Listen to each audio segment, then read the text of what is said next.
Hello. आज हम Allama Iqbal the concept of self या खुदी के 5 हिस्सों में से दूसरे हिस्से पे आज हम बात करने जा रहे हैं।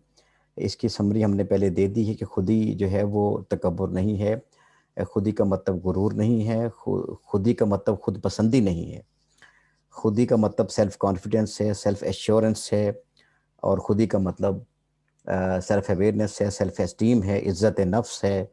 और अपने बातिन को ऐसा साफ़ और पाक करना है और दुनिया व माफ़िहा से बेनियाज करके इस्तिग़ना हासिल करने का नाम है। जिसके बाद आपका अल्लाह ताला से ताल्लुक़ मज़बूत हो जाता है, क्योंकि अल्लाह ताला से ताल्लुक़ के लिए ज़रूरी है कि आप मादी चीज़ों से बेनियाज हो जाएँ। तो इनके अशार की रोशनी में हम कोशिश कर रहे हैं खुदी के कॉन्सेप्ट को एक्सप्लेन करने की। तो अब जिस शेर को हमने मुंतखब किया है वो है कि खुदी की परवरिश व तरबियत पे है मौकूफ़, कि मुश्त खाक में पैदा हो आतिशे हमासोज।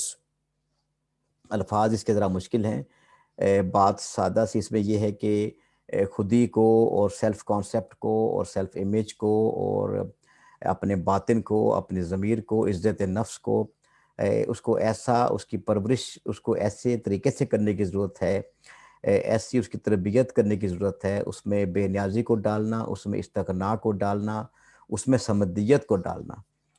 दुनिया माफ़िया से बेनियाज़ हो जाना और मुकम्मल तौर पे तवक्कुल रखना परवरदिगार की ज़ात के ऊपर।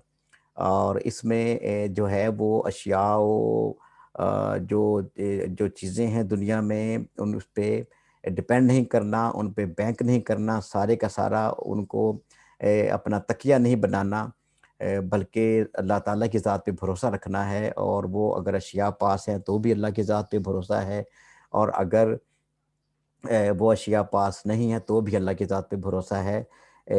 इसकी मिसाल जो है अशिया पे और चीज़ों पे भरोसा करने की एक मिसाल जंग ओहद है, जहाँ पे चंद असहाब को ये ख़्याल हुआ कि जंग बद्र में हम 313 थे, मगर हम 1000 के बराबर लश्कर पे हम जो असलहा से लैस था, उस पे हम हावी हो गए थे, तो आज तो हमारी तादाद दुश्मन से ज़्यादा है।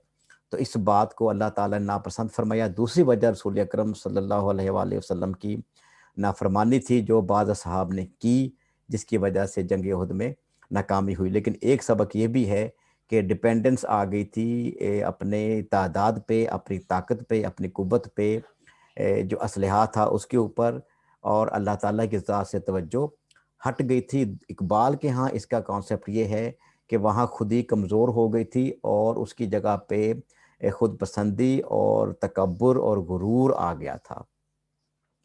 तो फरमाते हैं कि खुदी की परवरिश व तरबियत पे है मौकूफ़, खुदी की परवरिश पे और तरबियत पे, उसको नौरिश करने पे, उसको बनाने में, उसकी तामीर करने में डिपेंड करता है क्या, कि मुश्त खाक एक मुट्ठी भर जो खाक है उसमें क्या चीज़ पैदा हो जाए, उसमें आतिशे हमासोज पैदा हो जाए।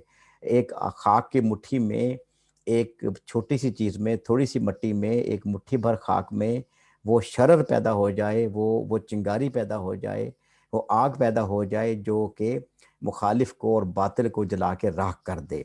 ये बार बार कहा जा रहा है कि हमारे दौर के स्कॉलर्स जो कि इकबाल की नफ़ी पे तुले हुए हैं और कमर बस्ता हैं, उनको ये जानने की ज़रूरत है कि ये थ्योरी बेसिकली गलत नहीं है, ये नज़रिया गलत नहीं है कि मुश्त खाक में पैदा हो आतिश हमासोस। एक मुट्ठी भर खाक में, यानी लायानी चीज़ में, एक बेमानी चीज़ में, एक बेमाया चीज़ में, एक दुनियावी एतबार से हकीर चीज़ में अल्लाह ताला इतनी ताकत पैदा कर दे कि वो आग के ऊपर हावी आ जाए और बड़ी से बड़ी ताकत को और सुपर पावर को नेस्त नाबूद कर दे। मगर उसके लिए क्या चाहिए? खुदी की परवरिश और खुदी की तरबियत। अगला शेर जो 3-4 शेर हमने और इंतखाब किया है उनका ताल्लुक थोड़ा-सा एस्ट्रोलॉजी से है। टॉपिक इसका सेल्फ एंड एस्ट्रोलॉजी है, लेकिन बेसिकली इसमें एस्ट्रोलॉजी पे बात नहीं हुई महज़, बल्कि और भी 1-2 मौज़ूआत को इकबाल ने छेड़ा है। तो फरमाते हैं कि नज़र सपहर पे रखता है जो सितारा शनास, नहीं है अपनी खुदी के मकाम से आगाह। कि जो सितारा शनास, जो एस्ट्रोलॉजर या एस्ट्रोलॉजिस्ट जो है वो आसमान के और सितारों पे और सैयारों पे और जो भी वो निज़ाम है सितारों का, उनके ऊपर निगाह रखता है, وہ بیسکلی جب ان پہ ڈپینڈ کر کے چلتا ہے، ان کی کیلکولیشن کے مطابق چلتا ہے، تو وہ بیسکلی اپنی خودی کے مقام سے آگاہ نہیں ہوتا کہ یہ تمام چیزیں تو بے ایمانی ہیں۔ بنیادی بات تو یہ ہے کہ جیسے اقبال نے ایک جگہ پہ فرمایا کہ رگوں میں وہ لہو باقی نہیں ہے، وہ دل وہ آرزو باقی نہیں ہے، نماز و روزہ و قربانی و حج یہ سب باقی ہے، تو باقی نہیں ہے۔ آج ہم وہ مسلمان نہیں بن سکے جو مسلمان رسول خدا کے ارد گرد تھے، جو جنگ بدر میں آپ کے ساتھ چلے، جو آخر تک نبی علیہ السلام کے شانہ بشانہ کھڑے رہے اور ان کو کسی جنگ میں کسی محاذ پہ اکیلے چھوڑ کے نہیں گئے۔ ان اصحاب کی مانند ان کی طرح کا ضمیر، ان کی طرح کا ایمان، ان کی طرح کی خودی ہم ڈیولپ نہیں کر سکے، جس کی وجہ سے مسلمان زبوں حلی کا شکار ہیں۔ تو وہ انسان، وہ مومن جو ستاروں پہ بلیو کرتا ہے، وہ بیسکلی یہی ہی نہیں جانتا کہ اس کے اندر ایک بہت بڑی طاقت اور قوت موجود ہے جو ان ستاروں سے کہیں زیادہ طاقتور ہے، جس کا نام خودی ہے۔ فرماتے ہیں خودی کو جس نے فلک سے بلند تر دیکھا، وہی ہے مملکت صبح و شام سے آگاہ۔ تو جس نے اپنی خودی کو ان ستاروں سے اور آسمان اور زمین سے اور اشیاء سے اور پہاڑوں سے اور کوہساروں سے اور سونے چاندی سے اور لوہے سے اور اسلحہ سے اور فوج کی تعداد سے اس کو برتر دیکھا اور اپنی خودی کی پرورش کی، نفس کی پرورش کی، عزت نفس کی پرورش کی اور تعلق باللہ کو ڈیولپ کیا، وہ کیا ہے؟ وہی ہے مملکت صبح و شام سے آگاہ۔ صبح و شام سے مراد ہے کہ صبح و شام میں پوری کائنات بیسکلی اس میں اسیر ہے۔ صبح و شام کو پوری کائنات، صبح و شام نے پوری کائنات کا احاطہ کیا ہوا ہے۔ تو جو بیسکلی خودی کی طاقت سے آگاہ ہے، جو خودی کی مملکت میں زندہ ہے، وہ بیسکلی کیا ہے؟ مملکت صبح و شام سے آگاہ وہی جانتا ہے کہ پوری دنیا اس کے قبضے میں کیسے آ سکتی ہے۔ وہی نگاہ کے ناخوب و خوب سے محرم، وہی ہے دل کے حلال و حرام سے آگاہ۔ تو نگاہ کے ناخوب اور خوب سے کیا مراد ہے؟ نگاہ کے خوب اور ناخوب سے کیا یہ مراد ہے کہ جو ہمیں بظاہر ایک چیز اچھی معلوم ہو، بظاہر ہمیں ایک چیز خوبصورت معلوم ہو، ہمیں فائدہ مند معلوم ہو، بینیفیشل معلوم ہو، وہ ضروری نہیں ہے کہ وہ ایسی ہو بھی۔ بیسکلی جب آپ اللہ تعالیٰ کی رضا حاصل کر لیتے ہیں اور اللہ تعالیٰ پہ آپ کا ایمان پختہ ہو جاتا ہے اور آپ کا تعلق باللہ قائم ہو جاتا ہے، اللہ تعالیٰ کے ساتھ آپ کا تعلق قائم ہو جاتا ہے، تو پھر آپ کو صحیح معنوں میں سمجھ آتا ہے کہ ٹھیک کیا ہے اور غلط کیا ہے۔